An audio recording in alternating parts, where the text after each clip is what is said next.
Waalaikumsalam warahmatullahi wabarakatuh. Bagaimana kabarnya Pak Oleh? Alhamdulillah luar biasa. Iya, Bapak minta izin hari ini saya ingin mewawancarai Bapak terkait dengan pengambilan keputusan Bapak. Siap. Iya Bapak, yang pertama bagaimana cara Bapak mengidentifikasi kasus-kasus yang merupakan dilema etika atau tujuan moral? Baik, setiap kasus yang kita alami pasti seperti pertanyaannya. Tetapi cara mengidentifikasi masalah tidak cukup dengan melihat satu sisi.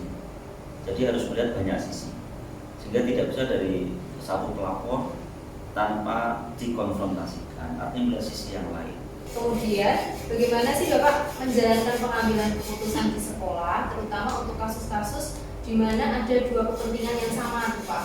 Ada dua kepentingan yang sama-sama benar. Sama-sama bagus, sama-sama harus segera, tetapi ketika aspek kebutuhan itu terkadang di lapangan butuh kepentingan tetap didahulukan. Sehingga sama-sama orang penting, tapi yang paling penting itu di antara dua, kok sama-sama terpenting, cuma waktu yang harus segera diselesaikan yang mana dulu. Itu butuh keberanian. Baik Bapak, berarti Bapak melihat yang pertama kepentingannya dulu, kemudian melihat dampak ke belakangnya seperti apa, diambil yang dampaknya yang paling kecil ya Pak. Oke. Kemudian pertanyaan selanjutnya nih Bapak, bagaimana sih langkah-langkah atau prosedur seperti apa yang biasanya Pak Holik lakukan? Jadi begini, tidak semua masalah itu harus diselesaikan pada satu taraf tertentu. Ada beberapa yang harus melibatkan tertentu, tapi tidak seluruh masalah harus melibatkan seluruhnya. Tidak bisa. Nanti fungsi taraf itu apa? Jadi ketika masalah itu cukup di kelas, maka akan diselesaikan di dalam kelas. Baik Bapak. Kemudian hal-hal apa saja yang selama ini Bapak anggap sebagai cara yang efektif dalam pengambilan keputusan pada kasus-kasus yang dilema etika Pak? Kebenaran itu kan absolut ya, tapi bagaimana mengamati sebuah kebenaran itu kembali ke subjektivitas masing-masing ya. Apalagi menyelesaikan sebuah masalah itu terkadang bagi satu orang itu menjadi solusi, tapi bagi orang lain. Nah kemudian hal-hal apa saja yang selama ini menjadi tantangan Pak Holik dalam mengambil sebuah keputusan pada kasus-kasus dilema etika Pak? Laisal izzah illa bimururil baliyah. Tidak ada kemuliaan tanpa cobaan, rintangan, tantangan. Setiap manusia pasti ada masalah. Dan bagaimana cara kita menghadapi masalah itu?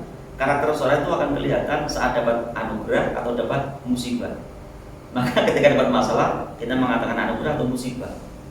Ketika mengatakan itu sebuah anugerah, kita akan menerimanya dengan legowo, dengan nyaman, tidak harus dengan menentang. Karena dengan menentang akan memunculkan masalah yang baru.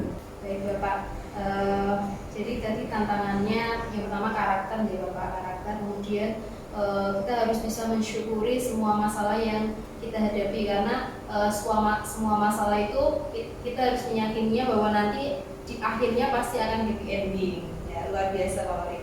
Nah kemudian pertanyaan berikutnya Pak, apakah Bapak memiliki sebuah jadwal tertentu dalam sebuah penyelesaian kasus dilema etika? Apakah langsung diselesaikan di tempat itu Pak, jika ada masalah langsung diselesaikan di tempat, atau punya jadwal untuk menyelesaikannya? Kemudian bagaimana sih bentuk atau prosedur seperti apa yang Bapak lakukan? Oke. Setiap masalah itu kita melihat kepentingan dan kegentingannya. Jadi kalau masalah itu masih bisa nggak terlalu genting, masih bisa ditunda, artinya harus didahulukan masalah yang genting dulu. Tidak masalah, meskipun menurut beliau itu ini masalah penting banget, tapi menurut saya nggak akan berimbas bagi yang lain. Maka nanti dulu masih bisa besok. Dan belum tentu kalau masalah ini saya selesaikan hari ini itu akan malah selesai masalah, tapi menurut saya itu malah jadi menimbulkan masalah baru. Maka penyelesaian masalah juga demikian. Masalah yang sangat penting sehari itu harus selesai, bahkan di lapangan diselesaikan di lapangan. Tapi masalah yang masih bisa ditunda dalam artian ada kegentingan yang harus didahulukan, maka yang di tahap yang kedua nanti dulu besok. Tetapi normatif dalam menyelesaikan masalah harus diingat, jangan sampai menyelesaikan masalah memunculkan masalah baru. Baik Pak, jadi kalau masalah itu dilihat dari kegentingannya terlebih dahulu ya. Kemudian Pak Holik, adakah seseorang nih Pak atau faktor-faktor apa yang selama ini itu mempermudah atau membantu Pak Holik dalam mengambil keputusan dalam kasus-kasus dilema etika Pak? Baik, kita tuh manusia. yang butuh bersosialisasi. Ketika saya nggak bisa menyelesaikan masalah, banyak teman-teman yang bisa memberikan, dimintai satu solusi. Baik, Pak Malik. Setelah tadi saya berbincang-bincang, kemudian melakukan wawancara dengan Pak Malik, banyak sekali ya Pak ilmu yang saya dapatkan. Kemudian kalau sudah selesai, lebih baik dilupakan atau move on. Ya, luar biasa Pak Malik. Terima kasih Pak Malik sudah mau berbagi ilmu kepada saya. Terima kasih Pak. Assalamualaikum warahmatullahi wabarakatuh, Bu Umi. Waalaikumsalam warahmatullahi wabarakatuh, Bu Aina. Apa kabar hari ini, Bu Umi? Alhamdulillah baik, Mbak Aina juga sehat. Alhamdulillah sehat, Bu Umi. Terima kasih ya Bu Umi, hari ini sudah diberi kesempatan untuk mewawancarai Bu Umi terkait dengan pengambilan keputusan. Oke, untuk pertanyaannya pertama nih Bu Umi, selama ini bagaimana cara Bu Umi dapat mengidentifikasi kasus-kasus yang merupakan dilema etika atau tujuan moral? Dalam menyelesaikan permasalahan yang dihadapi oleh sekolah, itu kepala sekolah harus melakukan identifikasi. Yang pertama yaitu kepala sekolah tidak hanya sekedar mempercayai informan dari satu orang saja. Jadi sebagai kepala sekolah itu harus bisa memfilter fakta-fakta yang masuk, yang terkumpul kepada kepala sekolah. Oke, baik Bu Umi, luar biasa ya Bu Umi. Jadi sebagai seorang kepala sekolah kita harus memfilter fakta-fakta yang ada, kemudian tidak hanya sekedar mempercayai informasi dari satu orang. Kita harus meng-cross checknya ya Bu, supaya apa yang informasi yang kita peroleh itu tidak salah. Ya, baik Bu Umi. Kemudian Bu Umi, bagaimana Bu Umi menjalankan pengambilan keputusan di sekolah, terutama untuk kasus-kasus di mana ada dua kepentingan yang sama-sama benar atau sama-sama mengandung nilai-nilai kebajikan. Dalam pengambilan keputusan ini dilihat dari karakter permasalahan, yang mana permasalahan itu memiliki karakter keanekaragaman jenis masalah yang berbeda.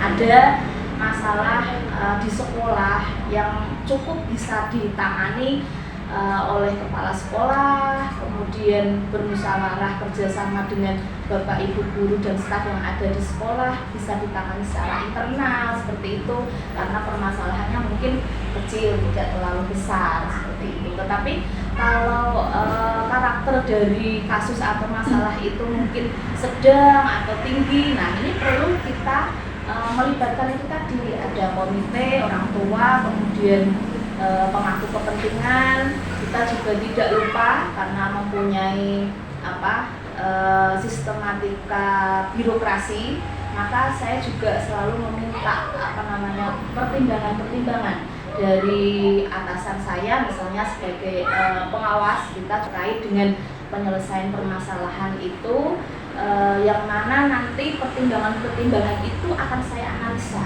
Ketika kita sudah menganalisa pertimbangan-pertimbangan yang sudah saya dapatkan itu, maka harapannya akan terbentuk suatu penyelesaian yang bermanfaat. Kemudian Bu Umi, tadi Bu Umi sudah menyampaikan bahwa kita harus melihat karakter dari masing-masing kasus. Ada kasus itu yang ringan, ada yang sedang, ada yang tinggi ya Bu, tergantung dari karakter kasus itu dan cara penyelesaiannya pun juga berbeda-beda seperti itu Bu. Kemudian nih Bu Umi, bagaimana langkah-langkah atau prosedur seperti apa yang biasanya Bu Umi lakukan selama ini? Untuk langkah-langkah prosedur yang saya lakukan, seperti di awal tadi saya sampaikan, bahwasanya kita mengumpulkan fakta-fakta dari kebenaran itu, kemudian menggali informasi lebih lanjut dari kebenaran itu. Selanjutnya kita sesuai dengan karakter dari masalah itu tadi. Kalau permasalahan itu kategori karakteristiknya itu ringan, ya maka cukup dimusyawarahkan dengan internal sumber daya yang ada di sekolah seperti itu. Tetapi kalau karakteristiknya sedang sampai tinggi, ya kita perlu ada keterlibatan komite, orang tua dan pemangku kepentingan. Yang terakhir terakhir setelah kita bermusyawarah dengan beberapa unsur tadi, maka baru kita memperoleh suatu keputusan. Jadi di sini di dalam mengambil suatu keputusan di sini bukan keputusan kepala sekolah sendiri, jadi keputusan kolaboratif. Jadi ketika kita mengambil keputusan itu berarti bukan semata-mata keputusan dari kepala sekolah, tetapi keputusan kolaborasi seluruh warga yang ada di sekolah juga. Ya. Kemudian ini Bu Umi, pertanyaan selanjutnya, hal-hal apa saja yang selama ini Bu Umi anggap efektif dalam pengambilan keputusan, terutama pada kasus-kasus di 5 MK? Untuk penanganan kasus ini yang paling efektif bagi saya yaitu tadi kolaborasi. Kemudian pertanyaan selanjutnya, hal-hal apa saja yang selama ini menjadi tantangan bagi Bu Umi dalam pengambilan keputusan, terutama kasus-kasus di 5 MK? Terkait dengan hal-hal yang menjadi tantangan bagi saya gitu ya, yang namanya permasalahan di sekolah itu kompleks sekali. Ada permasalahan yang berbasis siswa, berbasis orang tua, ada guru seperti itu. Nah di sini tantangan bagi saya itu adalah ada beberapa orang tua yang menyerahkan sepenuhnya tanggung jawab siswa itu pada sekolah. Nah itu yang menjadi tantangan bagi saya. Ya luar biasa ya Bu Umi, jadi tantangannya itu ya Bu, kompleks ya Bu, ada dari orang tua, ada dari guru. Kemudian Bu Umi, pertanyaan selanjutnya, apakah Bu Umi punya jadwal tertentu dalam sebuah penyelesaian kasus dilema etika? Misalnya Bu Umi langsung menyelesaikan di tempat atau memiliki jadwal untuk menyelesaikannya, kemudian bentuk atau prosedur seperti apa yang Bu Umi jalankan? Ada masalah yang misalnya masalah ringan itu ya bisa saya selesaikan seketika pada hari itu juga itu, karena hanya melibatkan sumber daya yang ada di sekolah saja. Tapi kalau masalahnya itu sedang tinggi, nah ini perlu ada keterlibatan dengan komite pemangku kepentingan seperti itu, orang tua, wakil dan orang tua, guru dan staf seperti itu. Maka perlu adanya perencanaan penjadwalan. Jadi kira-kira komite sama pemangku kepentingan ini saya ajak untuk bermusyawarah, untuk rapat dalam menyelesaikan kasus ini. Kira-kira aku membagi kapan ya?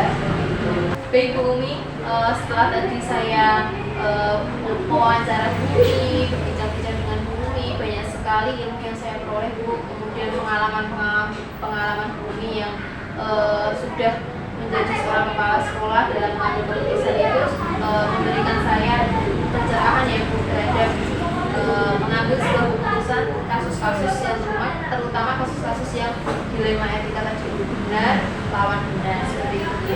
Dan ini pertanyaan yang terakhir ya Bu, dari semua hal yang telah Bu Umi sampaikan tadi, pembelajaran apa yang bisa Bu Umi petik dari pengalaman Bu Umi sendiri dalam mengambil sebuah keputusan terutama kasus dilema etika itu? Misalnya dengan adanya kasus atau permasalahan dilema etika ini akan menjadikan wawasan, menjadikan pengalaman bagi saya untuk menyelesaikan suatu masalah. Terima kasih Bu Umi sudah memberikan kami pembelajaran yang luar biasa ya Bu terkait dengan pengambilan keputusan. Bu Umi juga sudah meluangkan waktunya untuk berbagi pengalaman Bu Umi kepada kita-kita.